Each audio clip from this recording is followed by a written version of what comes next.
Hello, and welcome to scrapbookingstation.com. Today we're going to talk about how to make your solid stamp sets and solid stamps more versatile in your scrapbooking. So pattern stamps are really popular right now, and so if you've got a stamp set like this that's mostly solid stamps, or one like this that at least includes one, you can use this to create pattern stamped images. So I've got a lot of stamps out here and inks. I'm going to move my camera angle to over my shoulder so we can take a closer look at how to do these techniques. The first thing we're going to look at is pattern on and pattern off. So you've got your solid stamp. In this case, I'm using a shamrock. And then you've got different pattern stamps that you're trying to transfer onto that. So I've got the houndstooth background stamp here. You want to ink it up. And then make sure your stamp is clean. And you can take a look after you've stamped it to see what the image is going to look like. So now I've got a houndstooth shamrock. But it's not just for background stamps. Here I've used my letter patterns. And I'm going to pull that out. Ink it up as well. So I can get a different pattern on my shamrock. Same technique, make sure your stamp is clean and dry. Pull the ink off of there and also pull the pattern. And now I've got a different pattern shamrock. And then lastly, you don't have to use background stamps or anything like that. You can pull anything that is larger than the image that you're trying to pull. So in this case, I've got a little bit of leaves. So I'm going to pick that up on my shamrock and stamp that on my project as well. And depending on the juiciness of your ink pad, you can change the way the image shows up in your finished project.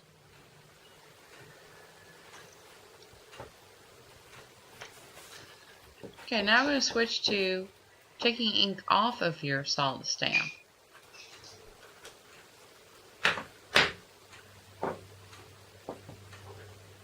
So what you're going to do now is take a patterned stamp,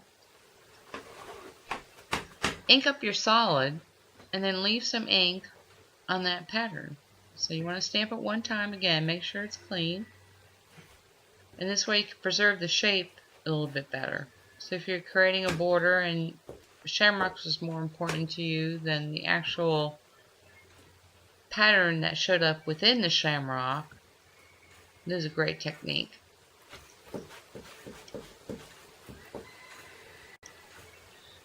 Okay, more times than not when you're scrapbooking, you need to control the theme of your scrapbook page. And so in this case, I have a stamp set, Friendship Blooms. It's very graphic. And then also I've pulled the stamp set Because I Care. Because I really want the pattern within this solid stamp to be a little bit more Victorian, a little bit more soft. And you can do that with this technique. So I'm going to stamp that, and you saw I didn't blow on it or nothing else. And that's a very soft image. But you can make a very sharp image. Blow on the stamp beforehand. Stamp it within that bloom. Blow on it again and then stamp it. And that is a very crisp, sharp image. Okay, now we're going to change gears. And we're actually going to stamp on the stamp. So I've got my solid star stamp, and then I've got another little itty bitty stamp that I'm going to want to create my pattern with. So I just turn that over, and I create multiple pattern within my star.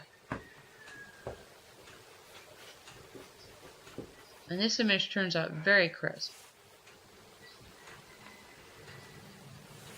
And now I'm going to do something called a rock and roll technique. So if I really want that star image to show, because sometimes in that technique you kind of lose your shape, I'm going to leave a little ink on my solid stamp. And then I'm going to do exactly the same thing. So I'm going to repeat crisp images on that solid stamp.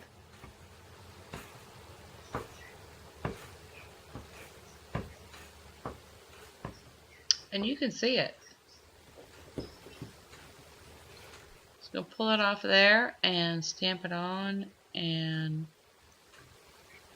roll it. And totally different technique.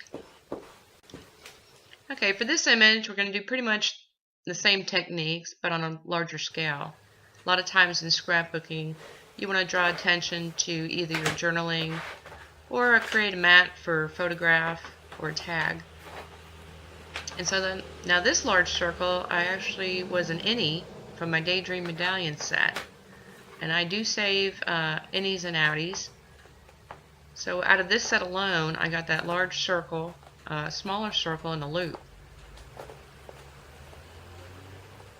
But I've also kept leftover pieces and run them through my Big Shot, Big Z dies only, and created solid butterflies and stars, just pretty much anything where my scrap piece was big enough to capture the whole image. And that's a handy little trick all by itself.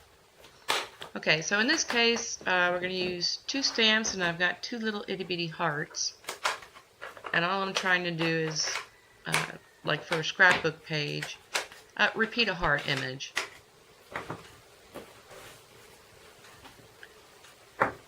So we're going to ink up the one heart with the one color and just repeat that pattern within the heart. Yeah, and you can probably do this with a template also, but sometimes you don't have a template, and this is pretty quick and easy. Then I'm going to take my second heart image and just scatter stamp that as well. You could also leave a section in the middle if you wanted to put a title or a phrase. Okay, we're going to stamp that. Then of course with all these techniques, remember that you've still got a solid stamp. So all I'm going to do now is go back and get a light color ink and then just stamp the background of my circle.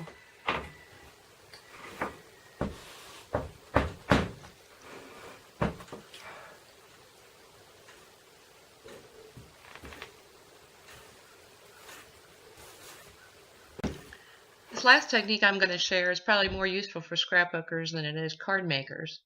But how often do you have a stamp that you want facing the other way, or you want the mirror image of the stamp? So we're going to use the same technique to have the bunny facing the deer. So first I want to stamp my deer, and then I'm going to use the same techniques we've been using to reverse the image of the bunny.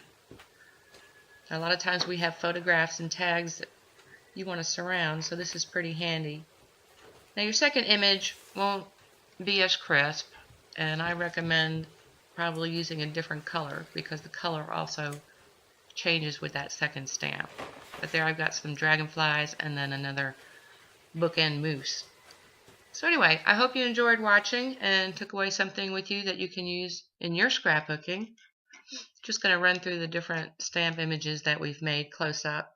Take one more look at it.